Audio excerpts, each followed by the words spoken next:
We don't need courts and police force. Beware of both things.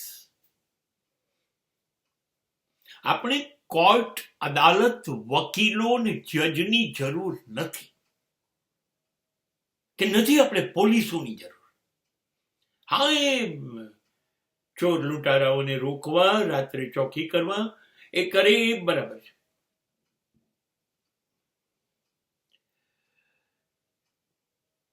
Police અને અદાલત ગોઠવાઈ છે વ્યવસ્થા માટે, સાચું છે, પણ મૂળ પાયામાં ખોડ આપણામાં છે.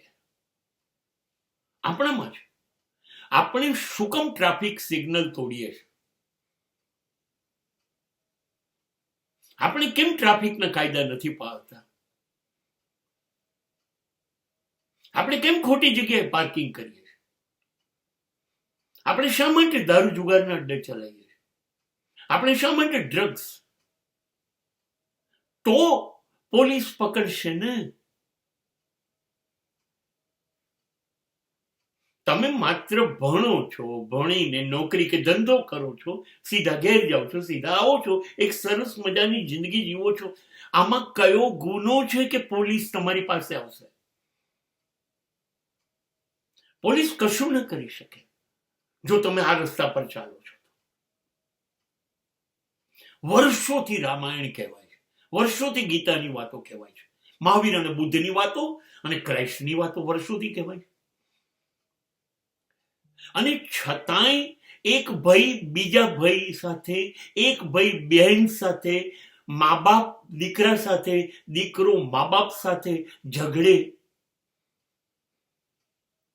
મા બાપનું ખૂન દીકરો કરે, મા બાપ દીકરાનું ખૂન કરાવડાવે, ભાઈ ભાઈને મારી કાઢે, ભાઈ બહેનને મારી કાઢે. ભાઈ આ ક્યાંના ભાઈ બહેન છે? ક્યાંના છે? મિત્રો એકબીજાની જોડી છેતરપિંડી કરે, વિશ્વાસ ખતમ, વફાદારી ખતમ. ધર્મ હોવા છતાં બધું થાય. આટલું બધું શિક્ષણ હજારો વર્ષોથી અપાય, છતાં માનવજાત આટલી હલકટ, નીચ. સંસ્કાર ઘરમાં જ નથી, આપણામાં જ નથી. હું કેવી રીતે મારા બાપ સામે ઝઘડી શકું? કે અમે બે ભાઈઓ ઝઘડી જ કેવી રીતે શકીએ? હું મારી બહેનને કેવી રીતે વફાદાર ના રહું? કે મારી બહેન મને પ્રેમ કર્યા વગર રહી જ કેવી રીતે શકે? We people are stupid.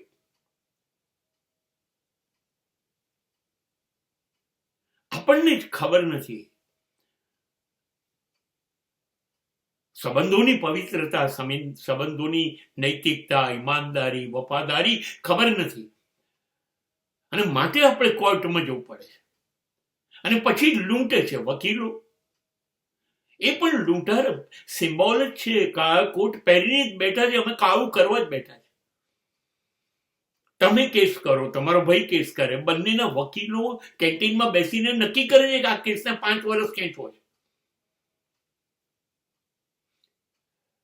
વકીલો ખોટું કરવાના છે ને, એમને સાહેબ અમને મુદતો આપજો, સાહેબ અમે કહીએ એવા જજમેન્ટ આપજો. એના માટે જજ પણ માણસ છે, એ પણ ફૂટેલા જ છે.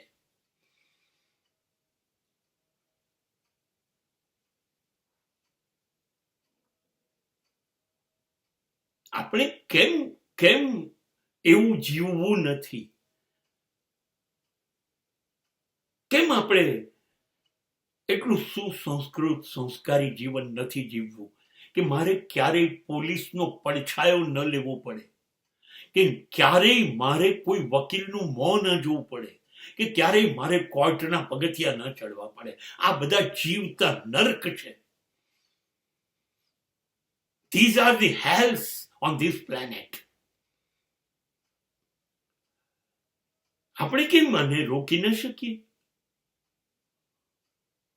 આ થઈ શકે, બિલકુલ શક્ય છે, બિલકુલ શક્ય છે. એક શ્રેષ્ઠ ડાપણ માનવ જાતમાં આવે, સમજણ ઊંડી થાય, તો ખબર પડી જાય કે બાપ કહે એટલે રામ 14 વર્ષ જતો રહે, અને રામ જાય તો કહ્યું નથી તો પણ લક્ષ્મણને સીધા જાય, અને રાજ મળ્યું છે તોય ભરત ના પાડે નહીં. આ શીખવાડ્યા પછી એક ભાઈ બીજા ભાઈ પર કેસ કરી શકે? સંતાનો બાપનું ન માને, કેવી રીતે શક્ય બનશે?